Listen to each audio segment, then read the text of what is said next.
Capricorn, what it do? Welcome to my channel. Today we're going to be doing a reading for the week of March 1st through the 7th. This is a general love reading. We will start by pulling some overarching energy from the Romance Oracle. Then we'll pull some tarot and some advice from the Moonology deck. Okay. Without further ado, let's get into it, Capricorn. Finances and career. Financial issues are a factor in your love life right now. Okay. True love. This is the romance of a lifetime. And pay attention to the red flags. The signs are cautioning you. So, a couple of different messages here. Couple of, I wouldn't call them conflicting messages, but definitely some things that are a little opposing. Obviously, we have this true love. This is the romance of a lifetime. But we also have this finances and career card mixed with this red flags card. So let's see what's going on here. Underneath the deck, we have the 10 of Wands. Definitely some burdens here. Carrying around a lot. Probably getting the sense that somebody's carrying around a lot of energy from the past, possibly from a situation that's already ended, where there are just some beliefs, some beliefs, some ideas, some things. You know, when you I don't know where you're at in your dating situation or whatever. But the interesting thing about people and energy, right, is that you could go on a date with somebody and they could give you a really good idea of what you want in the future, right? You hear somebody say something, you see them do something, you really like the career that they have, whatever. You don't end up dating that person. But I think unconsciously or consciously, we take so much of these previous situations into our new situations that we don't quite understand that we're even doing that. And when I see this 10 of Wands card, I really see carrying a lot of things, right? A lot of stuff from the past into new situations, right? If we're living fully present, we can learn from our past and we can learn more of the things that we want, but we don't necessarily have to carry the burdens of the past with us. And oftentimes, there's this idea that I wish I would have said this to this person because maybe things would have ended differently, or maybe I would have gotten out of it quicker, or maybe, right? Something would have changed. You can't do that with your new person, right? And from what I see, there is this sense of this being a true love, whatever this situation is, whether this is a new person you've been with for forever, or a person you've yet to meet yet. Yeah.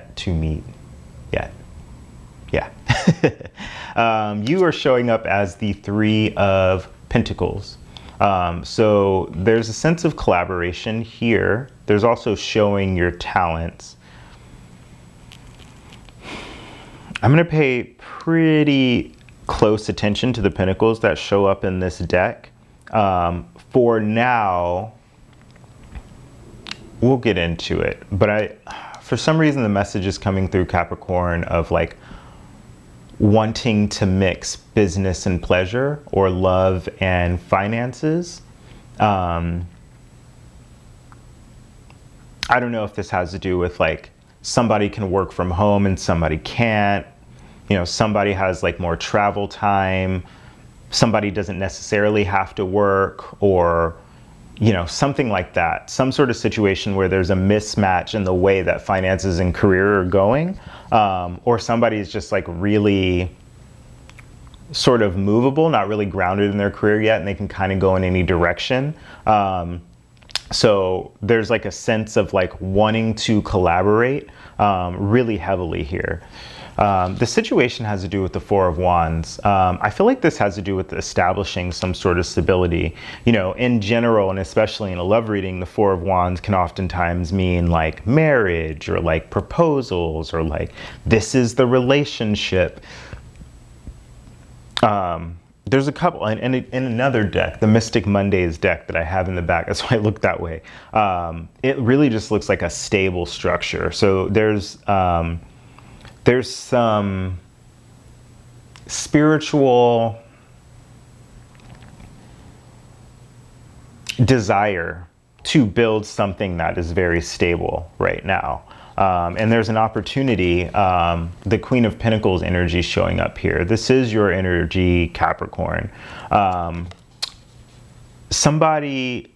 of you is very financially stable or mature right now, or on their way to be. There's an opportunity for that to happen. And also very nurturing and giving, which is where I'm seeing in this sort of mix of cards, like wanting to provide stability for somebody because somebody's got it like that, and trying to give, like, let me offer you an opportunity to work with me or for me or in my field or something like that. But when we extend all of our parts to our romantic relationships, for some people it works. But I'm getting the sense that in this case, it's just something to watch out for. And it could be one of the red flags to pay attention to, right? How intertwined do we have to make our life in this point in time? When you can put 100% of your energy in love instead of 70% in love, and these are like weird percentages, right? And 30% in finances and money, when things start to break apart, where do you want to have to put your energy? You know what I'm saying? So just something to think about there. The universe is providing the opportunity for an ending. Okay, so we have the death and rebirth card. So something to end and start anew. Again, this could be like a career or finances or money or some sort of situation around, like, what are we going to do here? And what you don't see coming is the Page of Cups. So a new offer in love, perhaps one that's, again, not quite it's not where this pinnacle is, right? So there's a lot of daydreaming going on here. We could do this, or maybe if I stop doing this, we could go this way and we could do that. So there is an energy here of like being lost in the emotion of things, which again is totally fine. But I've been reading the book, The Power of Now, and so there's something that strikes me about the way that this energy is moving with the pain and pleasure cycle, right? There are things that feel good, like dreaming, like wishing and hoping and praying and like all of these sorts of things. But where's the opposite side of that, right? So like if something can feel really, really good and also in the same time feel really, really bad, where on the spectrum, the pain and pleasure spectrum, does that lie? So if you're in this constant like, I can make $1 million, let me go play the lotto, and then you play the lotto and you lose, where does that leave you, especially if you spent all your money? You see what I'm saying? Like, that's like a very like flippant example, but that's kind of the energy that I'm feeling with this card of, there may be a lot of the dreaming that you may be doing or dreaming up at this moment in time could come with some consequences later that you might not have considered. In the near future, we have the Page of Pentacles. So there's a lot to learn. The Page of Pentacles, earth magic. So there's a lot. I feel like whoever's involved in this situation can create. But there's also a lot to learn. And this is just the start of something, right? This is somebody not even like having learned the thing, it's somebody making the inquiry to learn, right? It's the freshman picking their major. It's the college student filling out the application or taking the SATs before they decide where they want to go, right? There's still a long journey ahead in terms of learning the things that need to be learned here. I said I was going to look at these pentacles pretty heavily, right? In the recent past, we have the Three of Cups. Celebration, family. You may have gotten together with people. Maybe this is where you've met this person. Maybe you just met somebody's family and you're learning some things, or some questions came up that really made you question where where your relationship or your relationships were headed, is the sense that I'm getting. Also, 2 3s here, you may have just gotten out of a third party situation. Third parties don't have to always be like third romantic parties, but like, again, just lots of cooks in the kitchen is the sense that I'm getting here. This is moving away, like I feel like you're past this, but I think it illuminated some things for you. You're showing up in this situation as very successful. So you're being seen in this situation, you're standing up on your own 2 feet. I feel like the work is being done. And you're showing up very brightly in this situation. But what's right in front of you is the moon. So something's not fully illuminated here. You don't have all of the answers. And again, as I look towards this, pay attention to the red flags card. It is this idea of like making decisions that are not fully fleshed out yet or fully thought about. I don't think decisions have to be fully idealized before they come to fruition. I think that is a bit silly, but I do think there's the possibility of just like even asking the question, like, have we thought about everything yet? Have we thought about all the pieces to this situation yet? In your hopes and fears, you have the 5 of Pentacles. Somebody's afraid about the money. So I think, or a job, or being left out in the cold, or being left.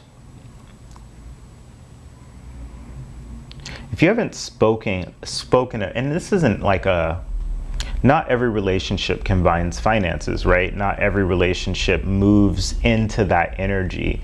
But there are some general conversations that are helpful, right? To get context on like, what sort of dates should we be going on? You know, what sort of things are important to you? How do you like to spend your weekends? I know in like the beginning of some of these dating, romance situations, when you don't quite have all of the pieces, when you don't have everything, when everything's not illuminated, you know, somebody may be very comfortable with Netflix and chilling, and you're like, I don't want to do that. Like, I want to go out to dinner. I want to do this. I want to do that. And the whole reason that person feels that way is because they don't quite have the finances, and it's still awkward, right? To tell somebody that, so it's just very nice to have. And again, not these like deep conversations about debt and like all this stuff. Those are helpful, right? But also just to get a general sense of like, how should we be spending our time together so that we can really enjoy our time together and not be stressing each other out. And in your outcome, you have the 7 of Wands. 7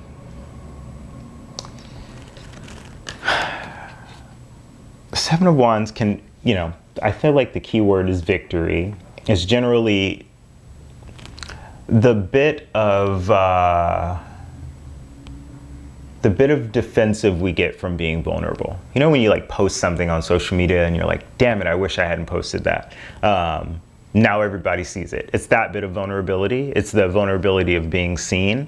And oftentimes you have to just figure out like what part of this situation, like what part of the initial, when you put yourself out there, what part of it are you holding on to, or what part of it are you letting in, and what part of it are you letting go?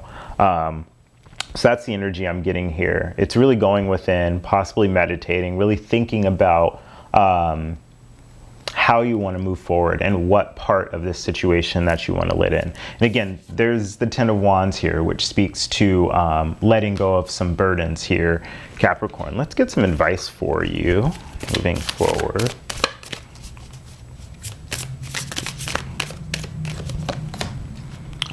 Your dreams need a practical plan, full moon in Taurus. Yeah, I feel like this sums up a lot of what I was saying in terms of there's just not, there's an energy here. We have the moon, we have this Pisces energy, we have the Scorpio card, this death energy.